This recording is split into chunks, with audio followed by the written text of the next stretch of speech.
오늘도 우리 요한계시록 8장에 있는 말씀으로 또 함께 하나님을 아는 지식을 배워보도록 하겠습니다. 계시록 8장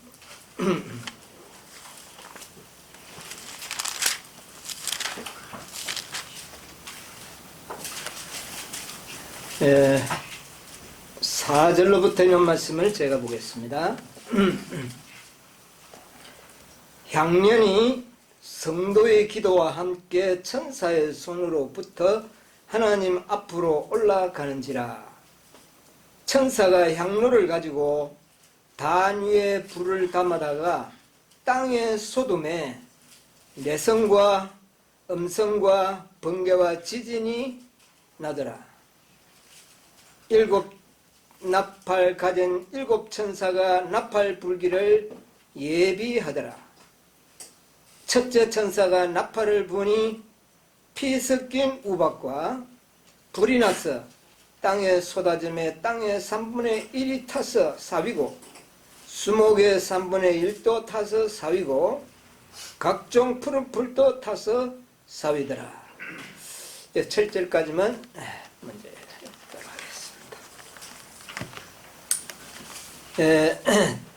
지난 안식일에 우리가 이어서 오늘도 7 나팔에 대해서 오늘도 좀 생각을 해보겠습니다. 여기 보니까 4절에 향년이 기도, 연기죠. 연기가 금단에 있는 그 연기, 향불의 연기가 성도의 기도와 함께 천사의 손으로부터 어디로요? 하나님으로 올라갔어요. 그러면 우리의 기도는 뭐와 함께? 향연과 함께 누구 앞으로? 하나님 앞으로 올라갑니다. 우리의 기도가 하나님 앞에 올라가고, 그 다음에 천사가 향로를 가지고 단위에 불이 있는 재지요. 제 불을 담마다가 어디에 쏟습니까? 향연은 하나님께 기도와 함께 올라가고, 불은 어디로 내려 부어 버립니까? 땅에 부어 버렸다. 그러니까 내성과 음성과 번개와 지진이 나더라. 이 내성과 음성과 번개와 지진은 하나님의 무기들입니다. 그렇지 않습니까? 그러니까 7 나팔 가진 7 천사가 뭐를 불기를? 나팔을 불기를 예비하더라. 그렇게 얘기했습니다. 7 나팔은 7 인과 병행이 해서 우리가 좀 생각을 하고 연구하면 좋다고 지난 안식일에 제가 말씀을 드렸습니다. 7 나팔은 하나님의 교회와 또 복음을 대적하고 은혜의 왕국에 도전하는 세력들에게 나타내시는 하나님의 공의의 심판을 나타내는 것이다. 그렇게 지난 안식일에 좀 우리가 생각을 했습니다. 심판과 하나님의 형벌, 이것이 나팔을 불 때마다 불이 쏟아지는 것은 하나님의 형벌이 이 땅에 어떻게 해요? 임하는 것을 상징하는 말씀입니다. 여러분, 우리가 좀 깊이 생각해 볼 문제는 하나님의 심판, 형벌, 이런 것들을 우리가 좀 생각할 때 하나님이 조금은 무서운 하나님으로 이렇게 좀 각인되는 경우들이 들어 있습니다.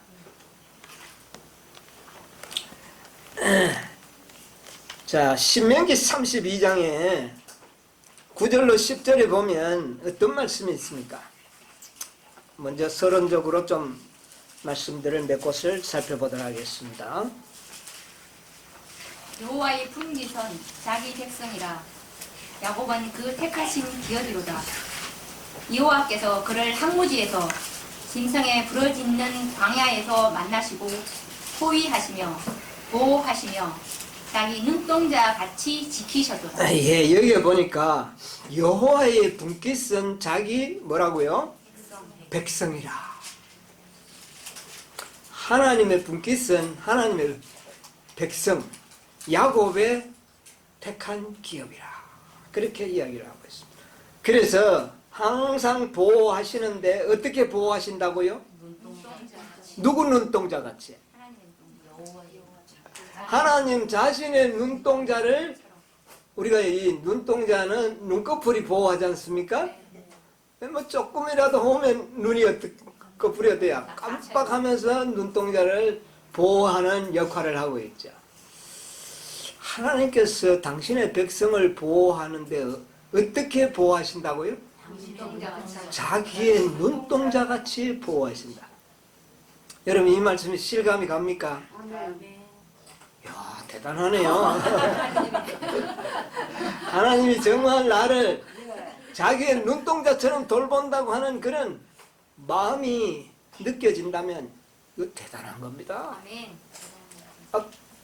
그런 생각이 우리의 마음에 있으면 마음이 참 평안하고 걱정 없고 근심이 없는 그런 생애를 살 수 있겠죠.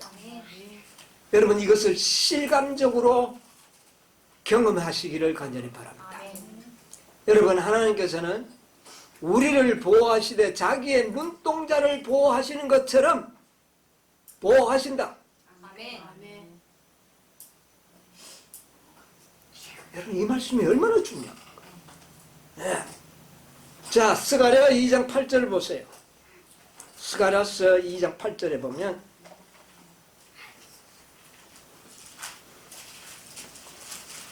만군의 여호와께서 이같이 말씀하시되 너희를 노략한 열국으로 영광을 위하여 나를 보내셨나니 무릇 너희를 범하는 자는 그의 눈동자를 범하는 것이다. 예. 너희를 범하는 자는 누구예요? 하나님 자신의 눈동자를 범하는 것이다. 여러분, 이거 정말 우리가 이 말씀을 말씀 그대로 우리의 믿음 속에 받아들이시기를 바랍니다. 예? 너희를 범하는 자는 내 눈동자를 범하는 것과 같다는 생각한다.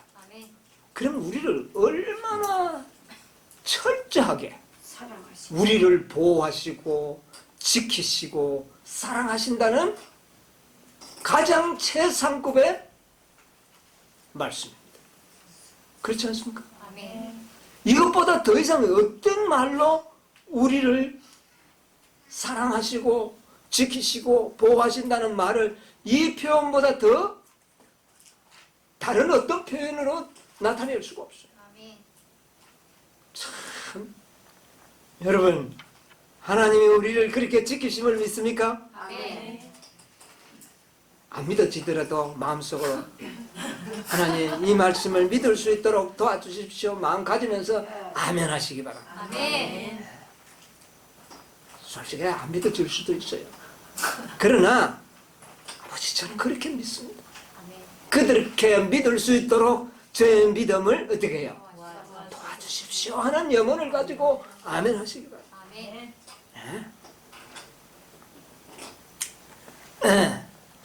그래서 사도 바울은 그 말을 지난 안식일에도 소개했습니다만은 너희의 원수를 친히 갚지 말고 어떻게 하라고 그랬어요? 나에게 맡기라. 네? 그러니까 하나님께서는 반드시 우리에게 위해를 가하거나 정말 힘들게 하고 핍박을 가하고 고통을 주는 세력들을 하나님은 결코 어떻게 해요? 그냥 두지 않는다. 반드시 내가 너희들의 원수를 내가 갚아주겠다. 그런데 우리한테는 참 좋은데, 우리한테는 참 좋은 말씀인데 과연 하나님께서 그런 분이신가?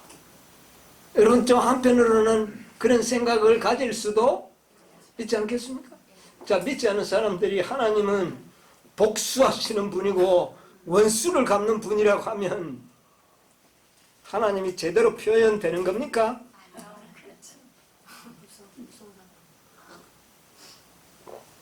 오늘날의 복수나 원수를 갚는다고 하는 표현은 비윤리적으로 생각을 합니다.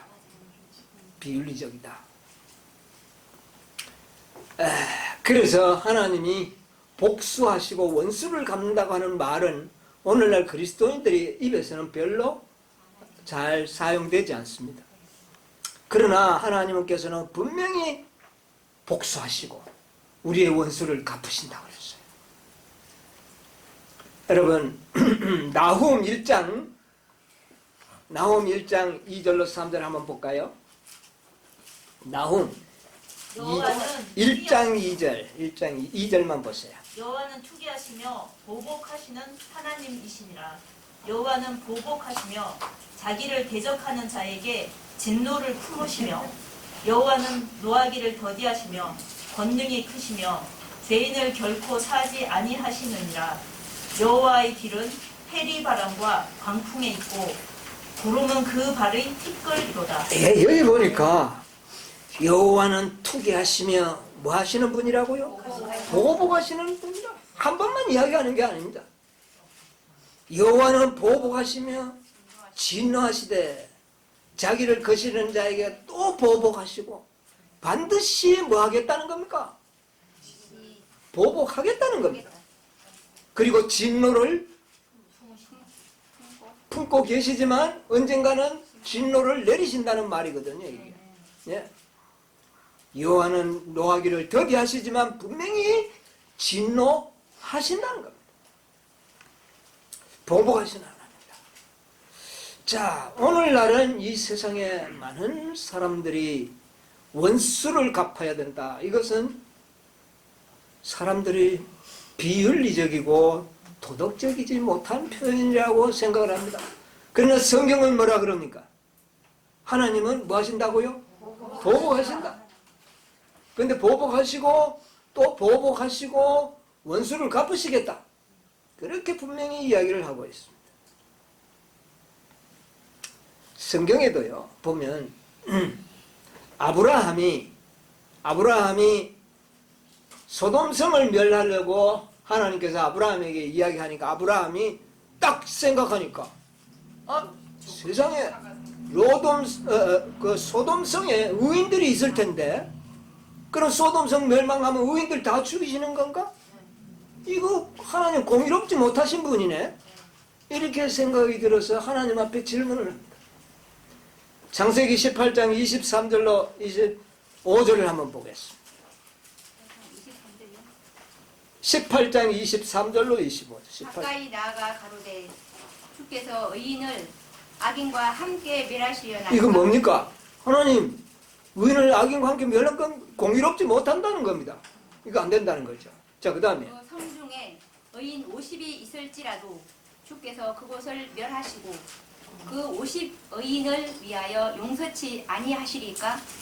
주께서 이같이 하사 의인을 악인과 함께 죽이심은 불가하오며 의인과 악인을 균등히 하심도 불가하니이다. 세상을 심판하시는 이가 공의를 행하실 것이 아니니. 아브라함이 되게 따지죠 하나님 앞에. 세상에 어떻게 의인을 악인과 함께 죽이시는 것은 불가합니다. 하나님 이거 안 됩니다. 그리고 의인과 악인을 균등하게 취급하는 것도 이거 안 됩니다. 하나님께서는 세상을 심판하실 때 공의롭게 해야 되지 않겠습니까? 이렇게 아브라함이 하나님께 말씀을 합니다. 하물며 하나님을 믿는 아브라함도 이렇게 하나님께 따지는데 사단이 하나님께서 공의롭게 하시지 않으면 사단이 가만히 있겠습니까? 여러분 이 사실을 잘 기억하시기 바랍니다. 하나님께서 원수를 갚으시고 보복하시는 일도 아주 공의롭게 하실 것을 우리는 생각할 수가 있습니다. 아주 공의롭게 하실 겁니다. 그러나 반드시 원수는 어떻게 해요? 갚겠다. 너희들을 범하는 자는 내 뭐를요? 내 눈동자를 범하는 거야. 너희를 잘못 건드린 자들은 나는 결코 용서하지 않겠다. 여러분 참 기분 좋죠? 하나님께서 그렇게 말씀하십니다. 너희를 범하는 자 내가 결코 용서하지 않겠다. 그래서 하나님의 원수 갚으심, 하나님의 보복하심, 하나님의 진노하심은 하나님의 공의로우심을 표현하는 하나의 말씀입니다. 복수를 한다고 원수를 갚는다는 것은 우리 인간적으로 무자비하게 잔인하게 가서 원수를 죽이려고 하는 그런 어떤 마음이 아니라 공의롭게 심판하시겠다고 하는 말씀의 표현이기도 합니다. 반드시 공의롭게 심판하신다. 네. 오늘날 이 세상은요 하나님을 미워합니다. 하나님은 자비로우셔가지고 결코 진노하지 않고 벌을 내리지 않을 것처럼 그렇게 이야기를 합니다. 결코 아닙니다. 하나님께서는 공의롭게 심판하실 것입니다. 그래서 하나님의 공의에 대하여 우리는 의심하면 안 됩니다. 공의를 베푸실 때에 하나님의 백성들에게 위해를 가하고 핍박하고 고통을 주었던 그 세력들에게 하나님께서는 반드시 공의로운 심판을 베푸신다고 말입니다. 예, 이거 우리 알아야 돼요. 예. 신명기 4장 8절 보세요. 신명기 4장 8절에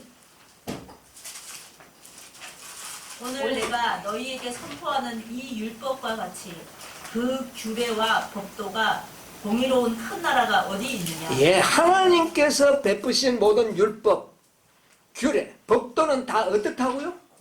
공의롭다. 절대로 어느 한편이 억울하지 않습니다. 아주 공의롭게 베푸실 것이다. 예. 인간의 법은 안 그래요. 그렇죠?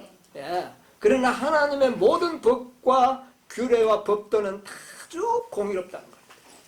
그래서 이스라엘에게 베푸셨던 그 모든 율법은 이방인들에게만 적용되는 겁니까? 뭐 이방인이나 자기 백성이나 아주 공의롭게 적용이 되는 거죠. 하나님의 법은 아주 공의롭다. 자, 욥도 그런 이야기를 했습니다. 8장 3절, 욥기 8장 3절을 한번 보겠습니다. 하나님이 어찌 심판을 굳게 하시겠으며 전능하시니가 어찌 공의를 굳게 하시겠느냐. 예, 하나님의 심판이 굽을 것인가? 아니다는 겁니다. 그 다음에 어찌 그가 공의를 굳게 하시겠느냐? 하나님이 하시는 일은 모두가 다 어떻다고요? 공의롭다. 아주 공의롭다. 그런데 우리 인간이 하는 일은 다 어떻다고요? 공의롭지가 못하는 겁니다. 마지막 하나님의 백성들은 공의로운 백성이 되어야 합니다. 자기에게 점수를 더 주면 안 돼요. 자기 가족이라고 해서 더 점수를 주면 안 됩니다. 모두는 어떻게 해요? 아주 공의롭게. 이 공의는 사랑의 바탕이 되어야 합니다. 자비의 바탕이 돼요. 공의가 잘못돼 버리면 자비도 어떻게 될까요? 자비도 잘못돼 버린 거예요. 예. 인간 세상에는 공의롭지 못한 세상이에요. 자, 우리 시편 89편 14절 한번 보겠습니다. 의와 공의가 주의 보좌의 기초라. 인자함과 진실함이 주를 앞서 행하나이다. 예, 보좌의 기초가 뭐라고요? 의와 공의와 의와 공의. 예. 의, 공의, 이게 다 같은 말입니다. 같은 뜻인데 의는 일반적인 우리 생활 속에서 나타내는 공의로움. 그 다음에 여기 두 번째 이 공의는요, 법정에서 나타나는 하나님의 공의. 그래서 둘 다 공의를 말합니다. 하나님의 보호자의 기초는 무엇으로? 공의로 되어 있다. 이것이 기초가 되어 있기 때문에 하나님은 믿을 수가 있다. 하나님의 공의가 굽어진다면 하나님도 믿을 수가 없는 것입니다. 예. 이 바탕이 우리의 마음의 바탕이 되어야 합니다. 언제나 공의로워야 합니다. 나 자신에게도 공의로워야 합니다. 네. 자, 우리 전도서 3장 16절 보세요. 전도서 3장 16절. 내가 해 아래서 또 보건대 재판하는 곳에 악이 있고 공의를 행하는 곳에도 악이 있다. 이 세상에는 어떻습니까? 이 세상에는요, 재판하는 곳에도 뭐가 있다고요? 악이 있다는 겁니다. 여러분, 이 세상의 모든 재판 정의에선 결론이 공의롭게 나옵니까? 재판 정의다 악이 있고, 그 다음에 공의를 행하는 그런 법의 그 모든 집단 속에도 뭐가 있다고요? 악이 있다. 공의롭지 않다는 거예요. 그러나 하나님은 어떠신 분이다? 공의롭다. 이 사실을 분명히 기억하시기 바랍니다. 악인이 벌을 받지 않고 슬그머니 넘어가는 일은 결코 있을 수 없다. 의인이 참물한 것이라도 가난한 자에게, 목마른 자에게 주는 것이 허지로 돌아가는 일은 없다. 여러분, 섭섭한 것 생각하지 마십시오. 하나님께서 공의롭게 다 여러분을 갚아주실 것입니다. 또 아주 억울한 생각 갖지 마십시오. 하나님께서 친히 우리의 모든 원수를 어떻게 해요? 갚아주시겠다. 그것은 공의롭게 심판해서 다 돌려줄 건 돌려주고 다 할 것이다. 그러므로 여러분이 우리는 결코 하나님을 가볍게 내 생각처럼, 자기 생각처럼 생각해서는 안 되는 겁니다. 그래서 어떤 면은 하나님은 진짜 무서운 분이에요. 왜? 뭐 하시기 때문에? 공의롭게 심판하고 한 개도 그냥 넘어가는 것이 없습니다. 여러분, 이 사실을 정말 철저하게 자기의 믿음 속에 간직하시게 되길 바랍니다. 그렇게 되면 함부로 죄를 지을 수 없을 것입니다.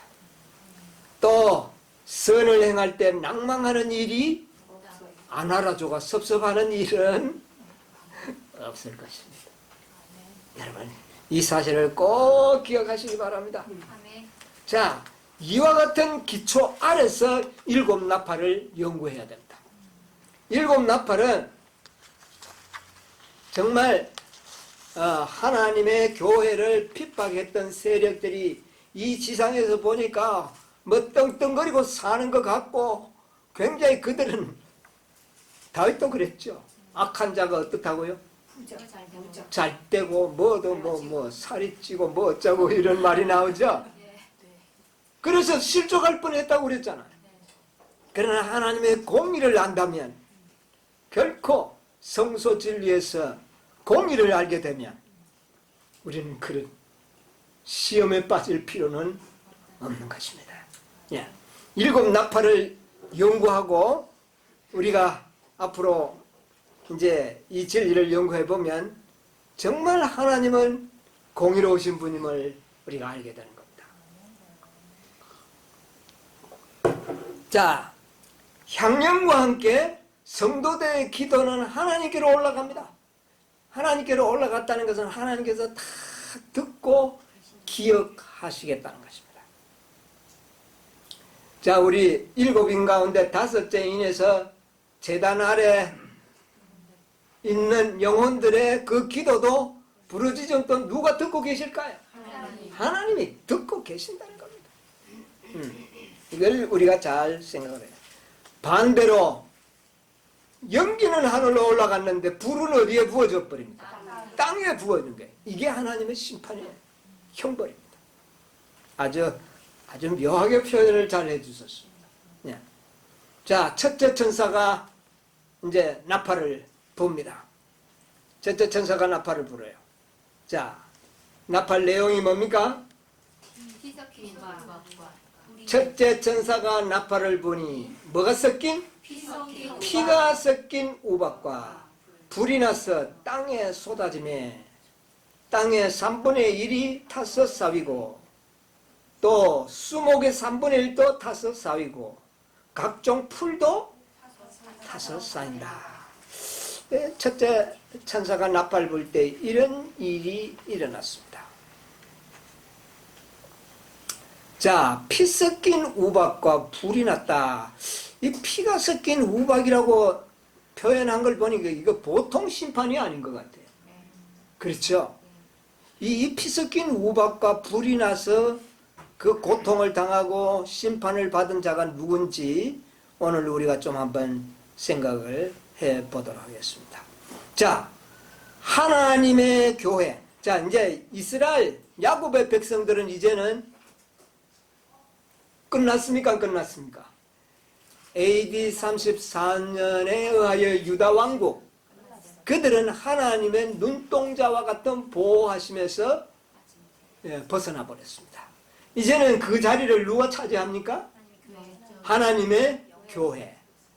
그래서 교회가 영적 이스라엘 백성이다. 그렇게 우리가 이야기를 합니다.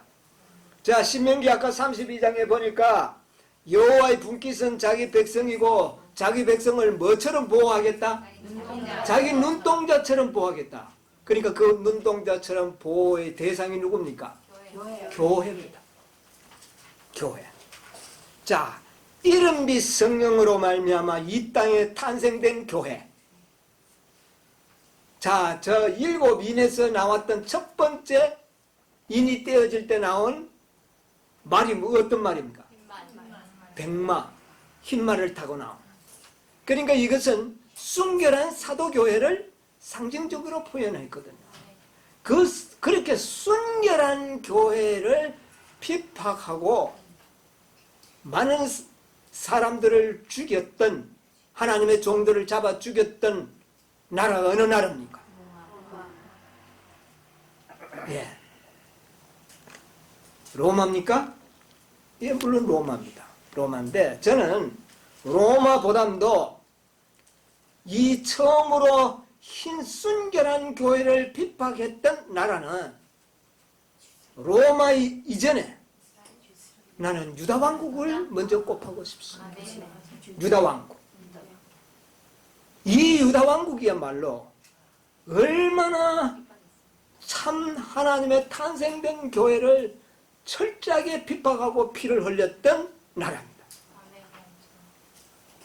예수님을 십자가에 못 박게 하고 제자들을 죽이고 스데반을 돌로 쳐 죽이고 그 백성들을 핍박해서 자기 고향에 살지도 못하고 다 흩어지게 만들었던 나라는 어느 나라입니까? 유대나라.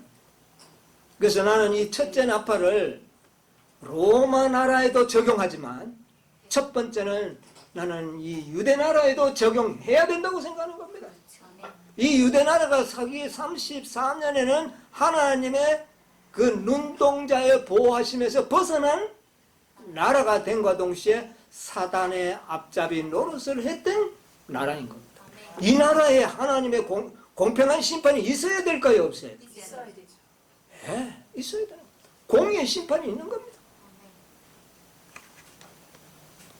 그래서 이 유다 왕국은 정말 하나님의 호된 심판을 받은 역사를 여러분 이제 머리에 떠오르지 않습니까? 피 섞인 뭡니까? 우박. 아주 피가 섞인 우박. 이것은 많은 사람들이 뭐를 할 것을요? 죽음으로 인하여 흘릴 피를 상징하는 겁니다. 여러분, 이스라엘이 주 70년에 예루살렘이 멸망할 때 많은 사람들이 죽었습니까?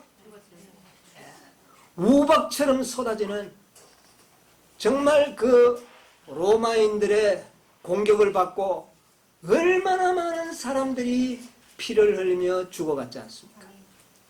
이것이 바로 첫째 나팔에서 첫 번째로 적용되는 나라가 유다 왕국이라고 저는 믿습니다. 이어서 로마 제국이 그리스도인을 또 그렇게 핍박을 했죠.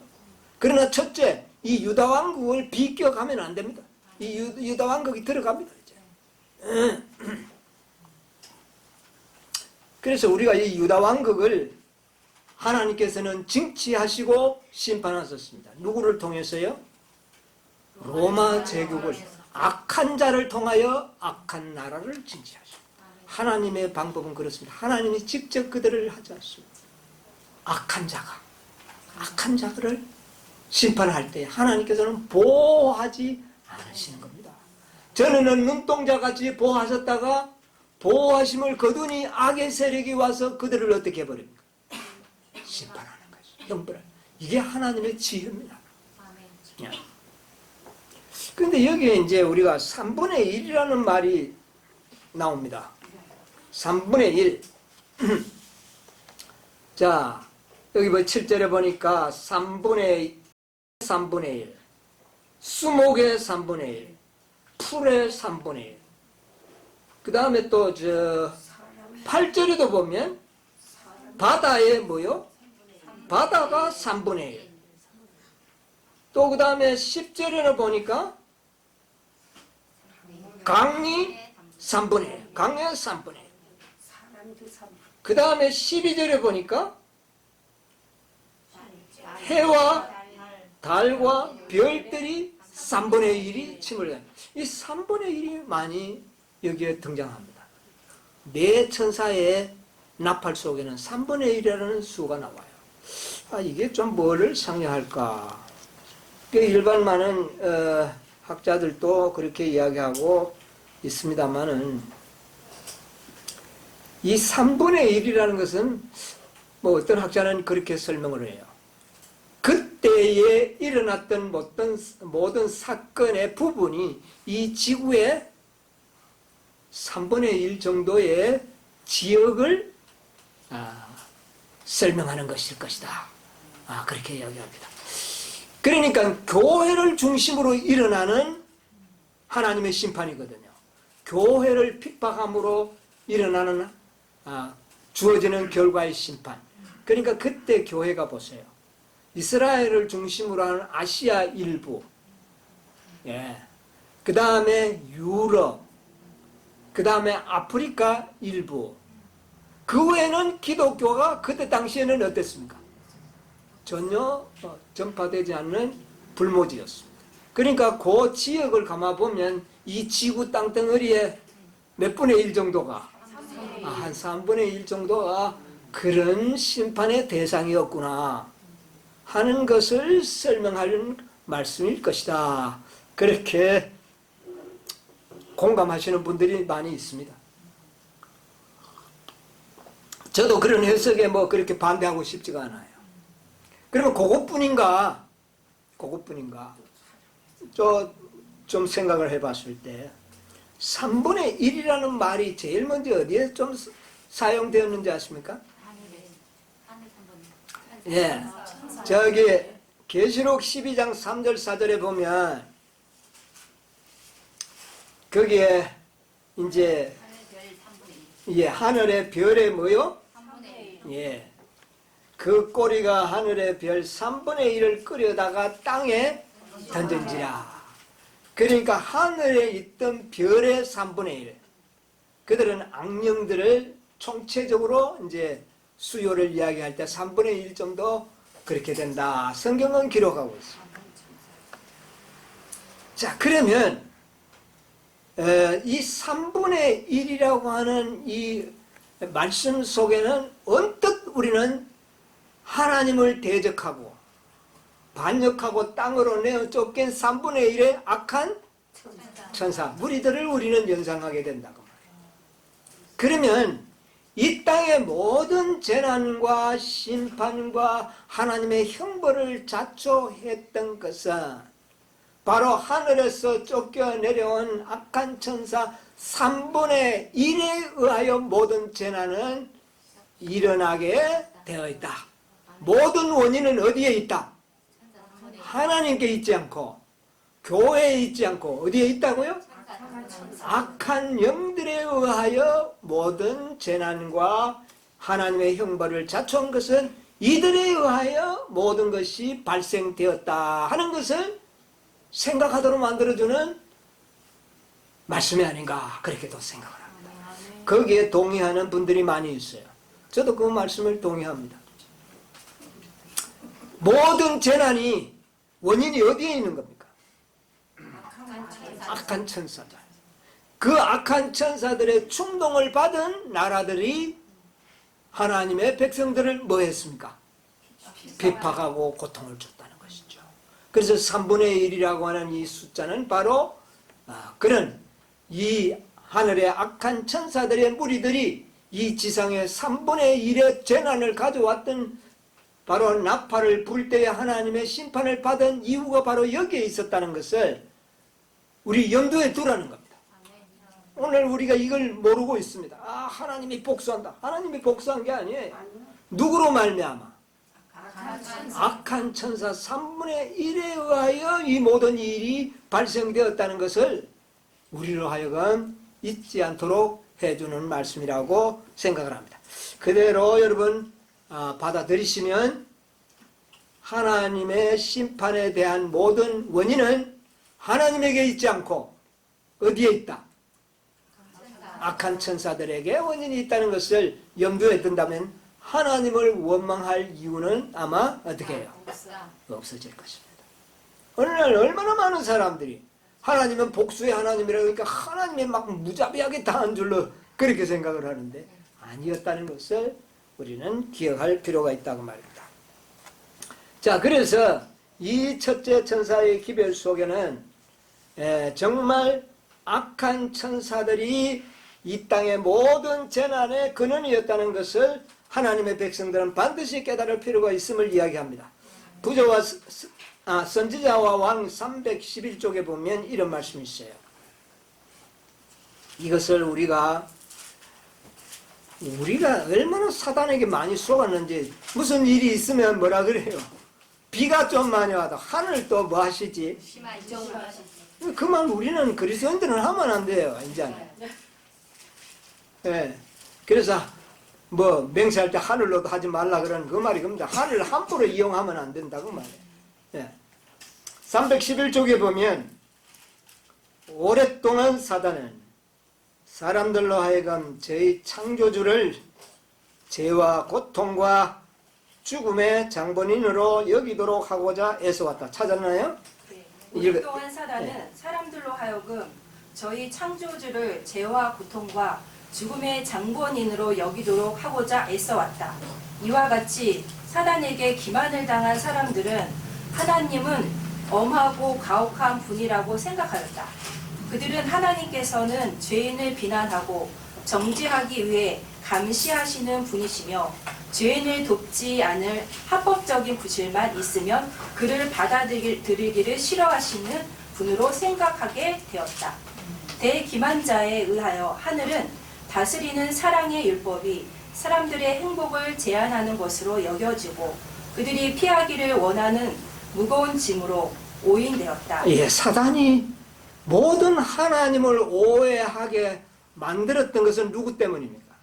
사단이 그렇게 해요. 이것을 하나님의 백성들은 철저하게 깨닫고 있어야 되는 것입니다. 무의식 중에라도 우리는 세상 사람들이 하는 말처럼 뭐 하늘이 뭐 어쩌고 하늘에 뭐가 뭐 또 하늘을 자주 우리가 이건 사단의 가르침이에요. 그렇지 않다는 거예요. 예, 오랫동안 사단은 창조주에게 모든 인간이 당하는 고통과 죽음의 장본인으로 여기도록 만들었다 그 말이에요. 우리가 그런 교육을 받고 살아왔어요. 그러나 이제 마지막 백성들은 결코 아니다. 하나님은 공의의 심판을 하실 뿐이다. 악인들도요, 자기가 당하는 심판에 대해서는 하나님의 공의로움을 그들이 어떻게 해요? 인정합니다. 하는 것이 아니라 인정합니다. 스스로가, 사단도 스스로가 합니다. 그런데 아직도 많은 그리스도인들의 입에서는 하나님을 그렇게 오해하는 교리 자체가 그렇게 되어 있는 겁니다. 저 일일 개신교회들의 교리들이 보세요. 얼마나 불공의스러운 교리들이 많습니까? 어린아이도 지옥 가서 얼마나 동안 탄다고요? 공의롭습니까? 이런 교리를 믿으면서 하나님은 사랑이라고 그렇게 이야기합니다. 참 우리 인간들이 얼마나 사단에게 속고 있는지 몰라요. 이것을 하나님의 백성들의 마음속에는 철저하게 배제되어야 합니다. 그런 마음이 우리의 마음에 순간적으로도 생기면 안 됩니다. 시대의 소망 470쪽, 시대의 소망 470쪽에서 1쪽까지 있는 말씀을 좀 봅시다.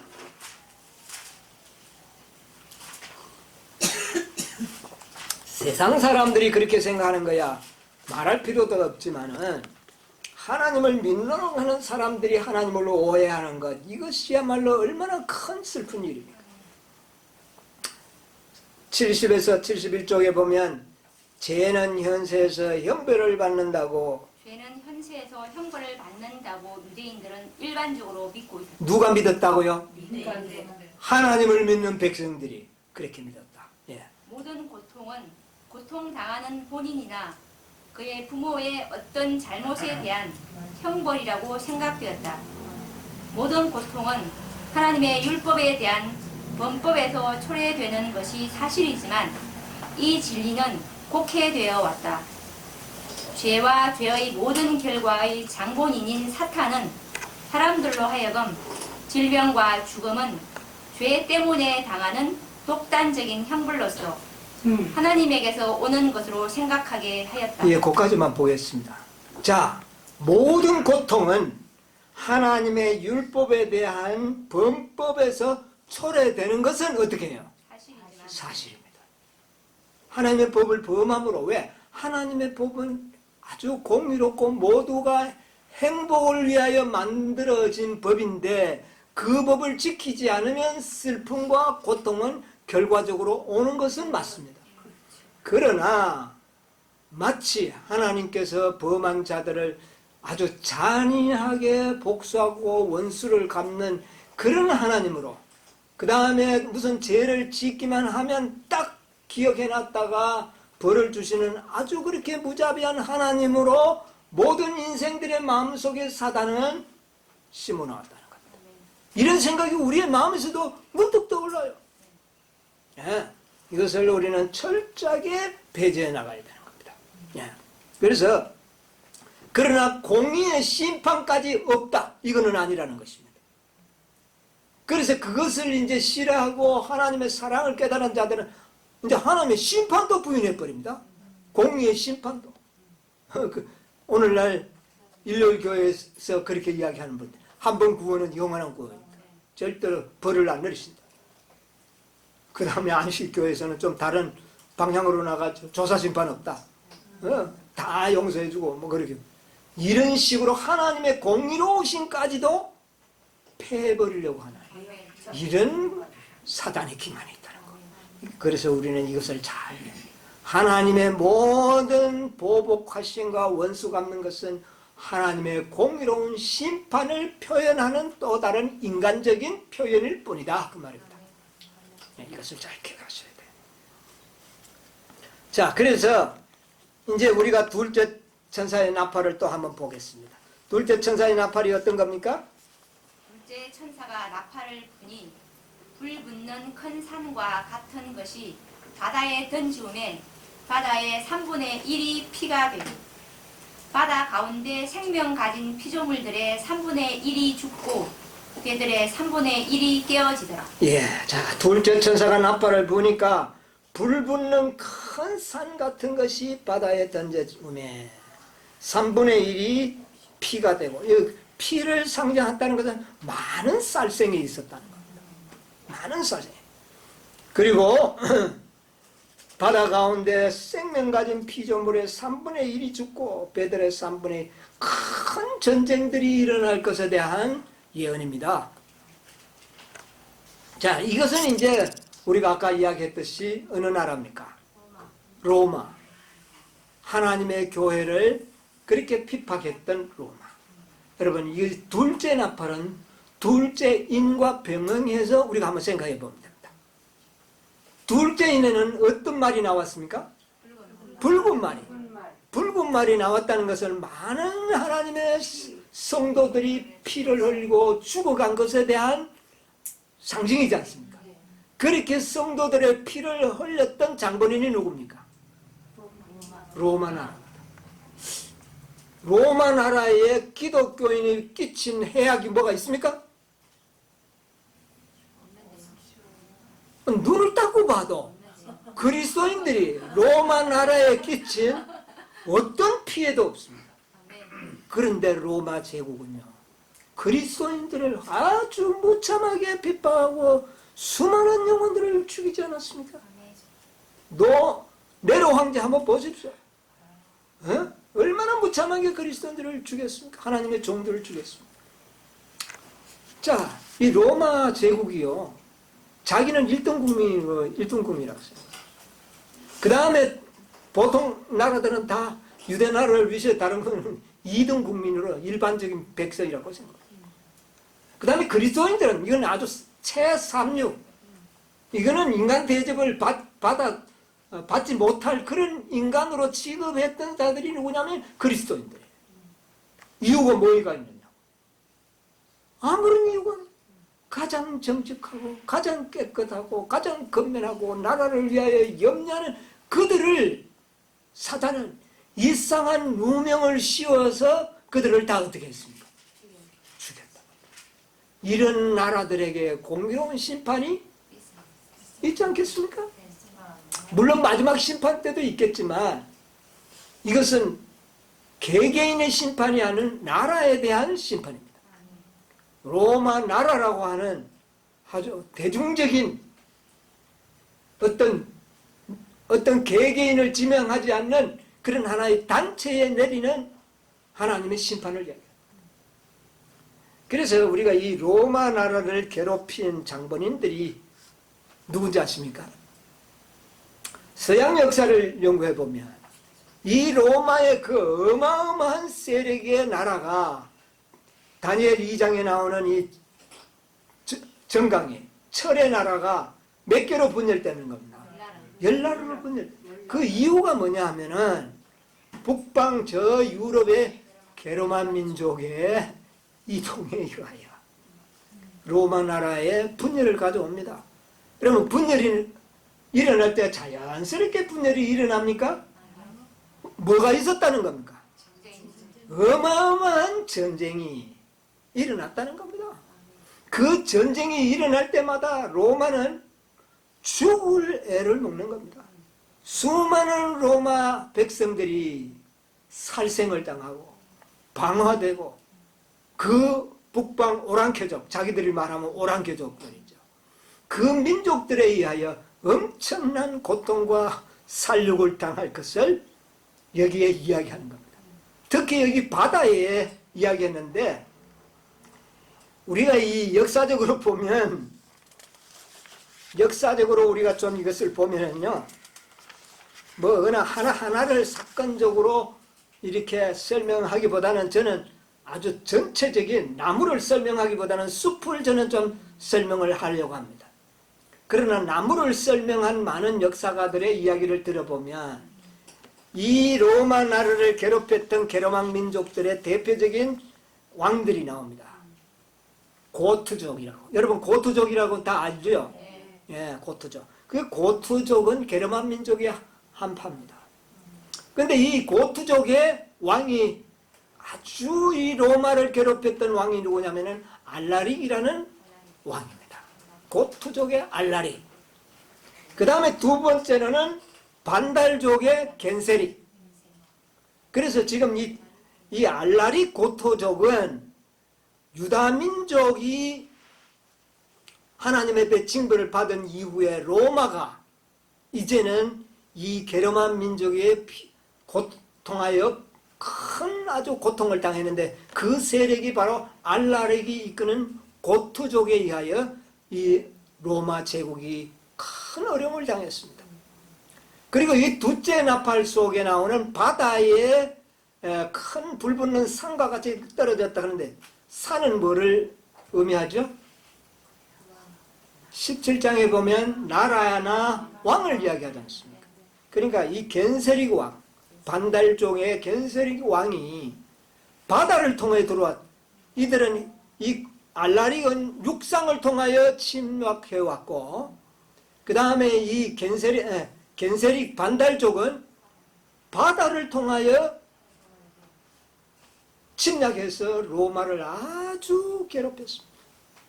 얼마나 로마가 힘이 들었는지 이런 게르만 민족의 침략을 받고 견디기가 힘드니까 그 호화찬란하던 로마 수도를 버리고 어디로 도망가 버립니까? 저 동로마, 저 오늘날의 터키 쪽으로 아주 먼 곳으로 수도를 옮겨버리는 일이 보통 괴로움을 당했으면 그렇게 하겠느냐 그 말이에요. 이것은 단적으로 그들이 받은 고통이 얼마나 극심했다는 것을 보여주는 역사적인 사건입니다. 이런 일을 하나님께서는 그 오랑캐족들, 게르만 민족을 통하여 이 로마 나라를 그렇게 하나님의 교회를 핍박했던 이 로마 민족을 그렇게 고통을, 공의로운 심판을 하셨다는 겁니다. 마지막 심판은 나라를 심판할 수는 없잖아요. 그죠? 이 나라의 단체적인 심판은 그것을 통하여 충분히 로마라고 하는 나라가 고통을 당하도록 하나님께서 하셨다고 말입니다. 공의로운 심판. 자, 그리고 이제 이 역시 이게 또 3분의 1인데 그 영역이 그렇다는 겁니다. 그리고 그것을 주도한 세력은 바로 사단이라는 거예요. 여러분, 이 사단은요, 하나님께서는 절대로 자신의 손을 직접 펴서 그들을 징계하지 않고 악한 세력을 이용해서 악한 세력을 징계하시는, 참 구약 성경에도 보면 늘 그렇지 않습니까? 예? 이스라엘을 치러왔던 그들이 올라와 지금끼리 싸워가지고 멸망당하는 일들이 많이 있었지 않습니까? 하나님께서는 그렇게 하시는 거죠. 그래서 하나님의 백성을 고통을 주고 핍박했던 세력들을 징계하는 이런 역사들을 보게 되는 겁니다. 자, 그 다음에 셋째 나팔을 한번 보겠습니다. 셋째 천사가 나팔을 부니 횃불같이 타는 큰 별이 하늘에서 떨어져 강들의 3분의 1과 여러 물샘에 떨어지니 이 별 이름은 쑥이라. 물들의 3분의 1이 쑥이 되매 그 물들이 썩게 됨을 인하여 많은 사람이 죽더라. 예, 자, 여기에 이제 또 한 가지 큰 별이 하늘에서 어떻게 해요? 떨어졌다. 여러분, 이 별은 이 계시록 1장에 보면 하나님의 사자들도 뭐로 상징했습니까? 별이라고 이야기해요. 하나님의 사자들을 별이라고 이야기해요. 그런데 사단도 별이라고 그랬어요. 어찌 별이 하늘에서 떨어졌는가? 별이 떨어졌냐? 그래서 아주 큰 인물들, 역사적인 인물들을 별로 상징했다고 그렇게 말하게 되는 것 같습니다. 그래서 이 셋째 천사가 별에 떨어지니까 물에 떨어졌는데, 이 별이 물에 떨어졌는데 물이 뭐가 되어버렸습니까? 쑥이 됐다. 여러분, 쑥은, 우리 한국 사람은 쑥을 아주 영양가 있고 좋은 약초라고 생각을 하지만 세계적으로는 쑥은 독초의 일종입니다. 그래요. 쑥 먹으면 사람들이 기겁을 해요. 약초로는 쓰지만. 자, 그래서 쑥이 되면 그 물을 쓰게 됨으로 인하여 그 물을 마신 자는 많이 어떻게 해요? 죽더라. 이것은 셋째 인과 병행되어야 합니다. 셋째 인은 뭡니까? 검은 말이 나오죠. 검은 말은 뭐가 검다는 겁니까? 그때 당시에 진리가 없어진 검. 그렇죠. 자, 그래서 여기 횃불같이 타는 별이 떨어져 가지고 진리가 없어지고, 그 다음에 쑥물이, 아주 동물이 생겨서 이 물을 마신 자가 다 죽는 그 시대의, 검은 말의 시대를 영적으로 잘 묘사하는 이 말씀이에요, 이게. 그럼 여기에 과연 이 별은 누구를 이야기할까? 별이 누굴 것 같아요?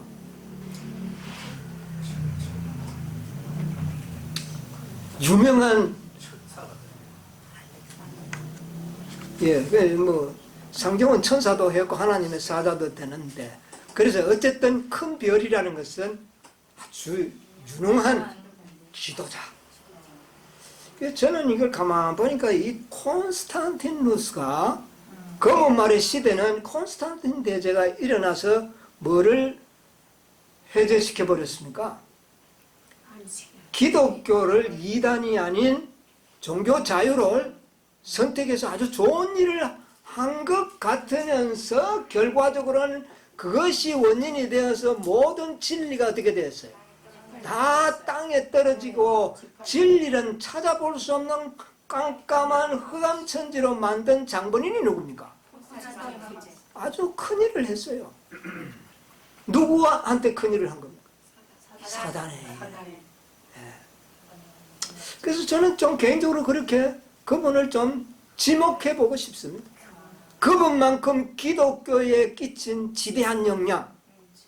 그래서 그가 나타나서 결과 자유를 준 것까지는 참 좋은 일이었지만 그것을 악용을 하여 나중에는 하나님의 율법을 스스로 뭐시키는 변경시키는 역할을 바로 이 인물이 했다는 데 있어서 보통 인물이 아니라는 겁니다.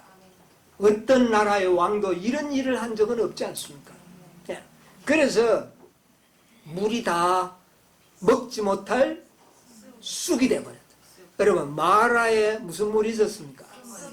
예, 그래서 이 바로 쑥을 찌어 놓으면 마시기가 힘든 아주 그런 쓴물이 된 것처럼 마라의 물을 만들어 버린 거예요. 진리를 다 마라의 물로 만들어 버린 그 영적 시대를 상징하는 것이 아닌가. 우리가 이렇게 좀 생각을 해보겠습니다. 시간이 없어서 넷째까지만 좀 빨리 지나가야 되겠습니다. 자, 그 다음에 넷째 천사. 넷째 천사가 나팔을 부니 해 3분의 1과 달 3분의 1과 별들의 3분의 1이 침을 받아 그 3분의 1이 어두워지니 낮 3분의 1은 비춤이 없고 밤도 그러하더라. 내가 또 보고 예, 됐습니다. 그까지 한번 보겠습니다. 자, 넷째 천사가 나팔을 부니까 해 3분의 1, 그 다음에 달 3분의 1, 별 3분의 1이 침을 당하여 이 땅이 어떻게 졌다고요? 어두워지니 낮 3분의 1은 비침이 없고 밤도 그러하더라. 자, 하늘의 발광체들이 다 어떻게 되어버렸습니까? 자, 하늘의 발광체가 어두워지면 이 지상은 어떻게 될까요? 깜깜해지는 겁니다. 네 번째 인과 좀 비교를 해볼 수 있습니다.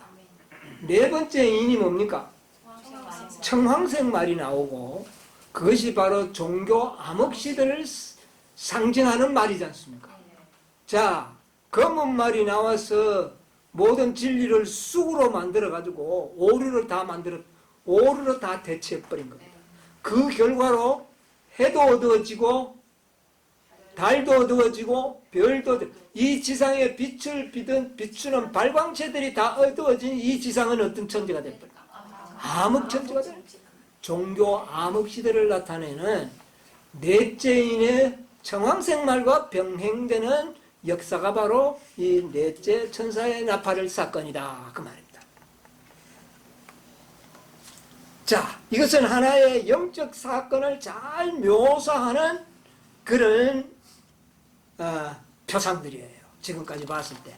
그러면 이때에 하나님께서는 이렇게 한 로마 제국, 동로마와 법왕로마가 법왕의 그때는 뭐 거대한 법왕이 아니었죠. 예. 동로마와 로마 교황의 뭐라고 이야기해야 될까? 타락한 로마 교회 장로 그들이 협력해서 사실은 누구를 핍박하는 겁니까? 하나님의 교회를 핍박하는 역사 시대입니다. 이때에 이제 하나님께서는 세상 역사를 통하여 이들을 징계했던 역사들이 이제 지금 저기 영적인 해석은 제가 좀 주안점을 두고 싶고 나무보다는 숲을 보여주고 싶은 마음에서 제가 한 설명이고 나무를 좀 설명을 한다면 이 시대에 그렇게 하나님의 교회를 핍박했던 동로마 제국과 그 다음에 서로마 제국 이제 분열대가 하는 이런 교차점에서 일어난 이때에 로마 제국을 괴롭혔던 세력은 누군가? 이제 그것을 이제 그때 우리보다 믿음의 선조였던 재림 선구자들, 윌리엄 밀러나 또 우라이아 스미스나 또 조수아 리치나 이런 예언 연구가들은 대체적으로 어떻게 이것을 설명을 하느냐 하면은 로마 제국을 괴롭혔던 이 훈족의 아틸라 왕을 상징한다. 큰 별은 저는 아까 영적으로 설명을 한 거고 지금 이런 믿음의 우리의 선배들은 이것을 육신적인 역사에 적용을 해서 그 하늘에서 떨어진 불붙는 별은 바로 아틸라 훈족의 왕을 상징한다. 그렇게 설명을 합니다. 물론 그것도 뭐 틀리지 않습니다. 그러나 저는 거기에다가 좀 더 영적인 사실을 좀 가미를 했던 겁니다. 좀 그렇게 분별해서 이해하시면 되겠습니다. 자, 이 아틸라 훈족, 이것은 게르만 민족과는 좀 다른 아시아에 있는 족속인데, 이 족속이 그렇게 분명하지 않아 멸망당한 족속들인데, 이들이 게르만 민족을 많이 괴롭혔어요. 사실은 괴롭히니까 이 게르만 민족들이 훈족의 괴로움을 당하니까 그들이 쫓겨 내려오면서 어디로 들어오느냐면 서로마에 들어와서 로마를 괴롭힌 겁니다. 그런데 그 일을 가장 강력하게 서로마에게 직접적인 피해를 준 왕이 누구냐면은 훈족의 아틸라 왕입니다. 이거는 이제 충수 시대에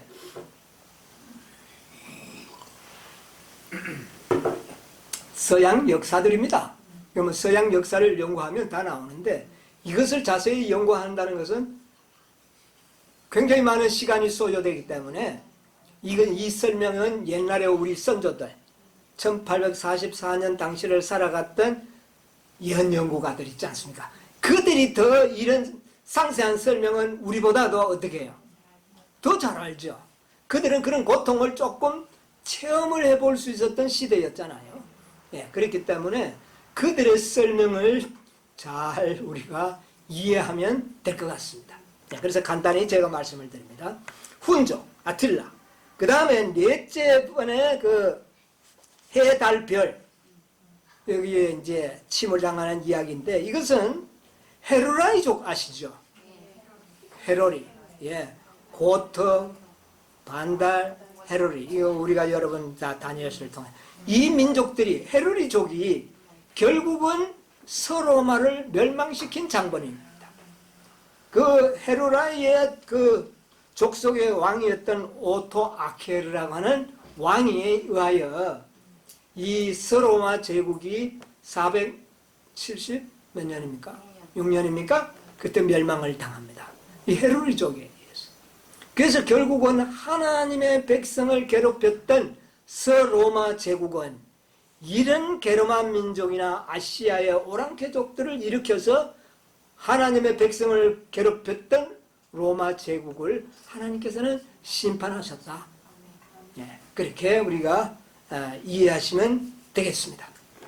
자, 시간이 많이 가서 다섯째, 여섯째는 다음 안식일에 또 연구하기로 하고. 자, 그러면 결과적으로는 고투족, 반달족, 훈족, 헤루라이족 이런 족속들이 결과적으로는 서로마 제국의 멸망까지를 가져오는데 그 호화찬란하고 전 세계를 통치하던 서로마 제국이 멸망하기까지는 얼마나 큰 고통과 괴로움이 있었겠느냐 우리가 상상해 볼 수 있지 않겠습니까? 하나님께서는 그렇게 그들을 심판하시고 형벌하셨다는 겁니다. 공의롭게 하셨다는 겁니다. 네. 이것을 우리는 알고 있을 필요가 있습니다. 그래서 우리는 선대의 우리 조상들의 예언과 오늘날 제가 이제 좀 영적으로 이야기하는 것을 좀 가미해서 이것을 잘 조화를 일으켜 이해한다면 하나님의 공의로움과 사단의 모든 역사를 소상하게 이해할 수 있는 그런 기회가 되리라고 생각을 합니다. 어쨌든 이제 우리는 하나님께서 하나님의 백성들 그렇게 괴롭혔던 교회를 괴롭혔던 눈동자처럼 돌보시는 하나님의 사랑의 손길에 의하여 원수들이 다 뭐를 당했다? 공의로운 심판을 받았다. 결코 하나님의 백성들을 하나님께서는 그냥 고통을 그냥 넘겨버리지 않으셨다. 공의 심판을 했다. 이 사실을 꼭 기억하시기 바랍니다. 앞으로도 우리를 그렇게 어떻게 해요? 눈동자처럼 돌봐주실 것입니다. 눈동자처럼 돌보심을 받는 대상자들이 여러분과 저라는 사실을 기억하시게 되길 바랍니다. 우리 하나님께 감사하고 우리 이 말씀을 다음 한 시간에 또 계속 공부하도록 하겠습니다. 아멘. 오늘 여기까지 하도록 하겠습니다.